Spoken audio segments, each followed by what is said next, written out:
को प्रभु यीशु मसीह का पवित्र नाम से नया साल की मुबारक हो। ये साल परमेश्वर ने हमें दिया हुआ एक एक्सटेंशन है।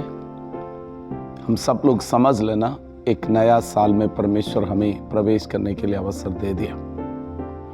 हम सबका यही आशा है, यही आग्रह है, प्रार्थना है, नया साल आशीष का साल बन जाए। तो उसके लिए हम परमेश्वर हमें देने वाला कुछ इंस्ट्रक्शन और परमेश्वर की ओर से हमारा पास संदेश हमें समझना और उसको ग्रहण करना, उसमें चलना बहुत ज़रूरी है। उसमें से सबसे महत्वपूर्ण बात है, परमेश्वर हमें देने वाला, हमें देते हैं वो समय, टाइम। समय हम सब के लिए परमेश्वर बराबर देते, चाहे अमेरिका वाला हो, इंडियन हो, यूरोप का हो, अमीर हो या गरीब हो, सबके लिए समय परमेश्वर बराबर देते। लेकिन वो समय को हम कैसे इस्तेमाल करते हैं, उसके अनुसार हमारा जीवन की भविष्य को तैयार करते हैं। सबके लिए बराबर मिलते। परमेश्वर के दिया हुआ एक गिफ्ट है हमारे लिए, जो परमेश्वर के दिया हुआ समय। तो इसलिए वो समय को हम कैसे इस्तेमाल करते हैं, उसके अनुसार हमारा फ्यूचर होते हैं। आमीन। दूसरे शब्दों में कहते हैं, हमारे लिए जो हम कैसे समय को इस्तेमाल करते हैं, उसके अनुसार होगा हमारा फ्यूचर आगे। तो इसलिए कुछ बातें हम उनमें से, उस बातों से हमें समझ लीजिए। अभी न्यू ईयर हमारा जीवन के लिए एक अवसर है, हमारी जीवन की मकसद को एक बार और देख ले। परमेश्वर ने हमें क्यों भेजा है इस धरती पे, आपका और मेरा, हमारा जीवन की पर्पस क्या है, उसको एक बार फिर से याद करें। और हमारा जीवन के अंदर हमें समझ लेना, हम इस लाइफ को आने वाला दिनों में एक विजन के साथ आगे बढ़े। बाइबल कहते हैं, दर्शन की कमी का कारण मेरा प्रजा निरंकुश हो जाते, लोग निरंकुश हो जाते। तो अगर आपके पास विजन नहीं है, दर्शन नहीं है आपका जीवन के अंदर, आप वहां पर पहुंचने के लिए आपका समय को तो आप यूजफुल नहीं कर सकते। तो ये समय है हमारा जीवन के लिए, जो हम एक पर्पस के लिए जीना है समय को। और तीसरी बात ये है, हमारा पिछले दिन में, हमारा जीवन में हम बहुत समय को शायद गवा दिया होगा। उसमें हमारा जीवन के अंदर हम उस समय पर उसमें नए रहने की जगह हम इस नया साल में निर्णय ले ले, मेरा समय को मैं सही इस्तेमाल करेंगे। टेक ए डिसीजन, मेरा समय को मैं सही इस्तेमाल करेंगे। उसमें से बहुत सारी बातें हमें ऐसा है, हमें एक दिन 24 आवर्स मिलते हैं, उसमें से अधिकतर समय हम किस में इस्तेमाल करते हैं। आप और मैं, हम सब लोग इस बातों में थोड़ा ध्यान रखने की ज़रूरत है, क्योंकि आजकल ये मोबाइल हमें मिलते हैं, ये मोबाइल हमारे समय को बहुत खा लेते। तो इसलिए हम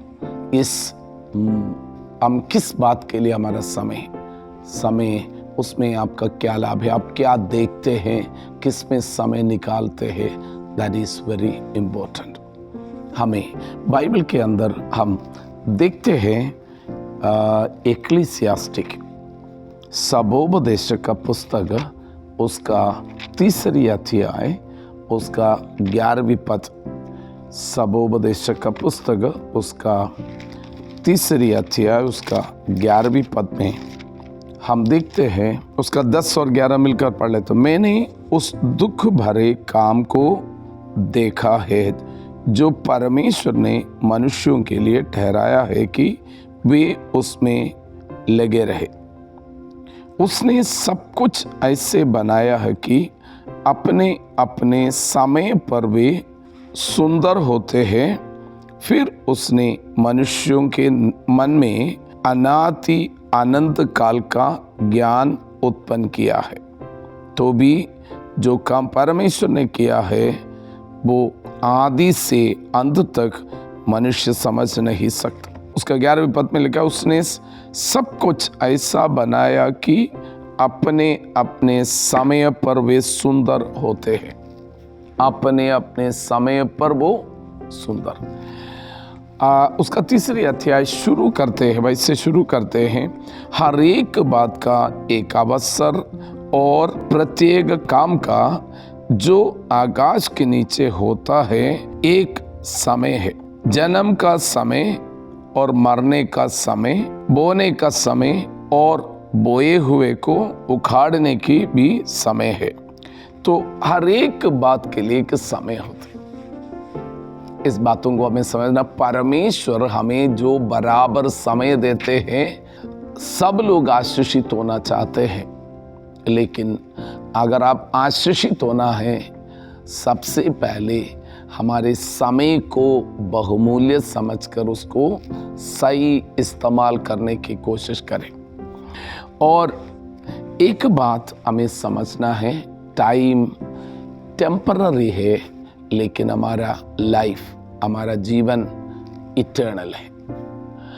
मैं टाइम टेम्पररी का मतलब, टाइम तो एक दिन खत्म हो जाएगा, लेकिन हमारा लाइफ वहाँ पर खत्म नहीं होते, वो अनंत काल तक है। और इस शॉर्ट टाइम में परमेश्वर हमें दिया हुआ ये समय पर हम अच्छे और परमेश्वर की इच्छा के अनुसार काम करेगा, हम उसमें आशीष पाएंगे। और इधर सिर्फ नहीं, अनंत काल तक आशीषित रहने के लिए प्रभु हमें सहायता करते हैं। और हम इस नया साल में एक बार और याद रखना है, न्यू ईयर इस अच्छा है। न्यू ईयर हम सब लोग बोलते हैं न्यू ईयर, तो न्यू ईयर का मतलब कुछ समय बीत गया, एक पुराना है, न्यू ईयर हो गया। इसका मतलब पुराना बातों को हम उसको दफनाए और नए बातों में हम आगे बढ़े। बहुत सारे लोग अपनी पुरानी बातों में जीते, कल उसने ऐसे बोला, कल उसने ऐसे किया, कल मेरा जीवन में ऐसे हुआ। इन सारी पुरानी बातों की दुख और दर्द लेकर चलना नहीं है, पराजय को लेकर चलना नहीं है। उसको ख़त्म करके ये नया साल अच्छा साल है, उसको सब बरी करे, उसको दफनाए, ख़त्म करे और ये नया साल में नया निर्णय के साथ चले। पहले वाला जीवन की और पुराना जीवन की या पिछले साल की पराजय को याद करके अपना ज़िंदगी खराब नहीं करना। This is the year to decide new things. हमें अच्छे काम करने के लिए, मेरा समय को बहुमूल्य समझने के लिए और उसको इस्तेमाल करने के लिए कोशिश करें। सबोपदेशक का पुस्तक उसका 7वां अध्याय हम देखते हैं, उसका 29 उसका 29 में लिखा है, देखो मैंने केवल एक बात पाई है कि परमेश्वर ने मनुष्य को सीधा बनाया। मनुष्य, उन्होंने बहुत सी युक्तियां निकाली है। परमेश्वर ने मनुष्य को सीधा बनाया, लेकिन मनुष्य ने अपना जीवन में बहुत युक्तियां निकाला।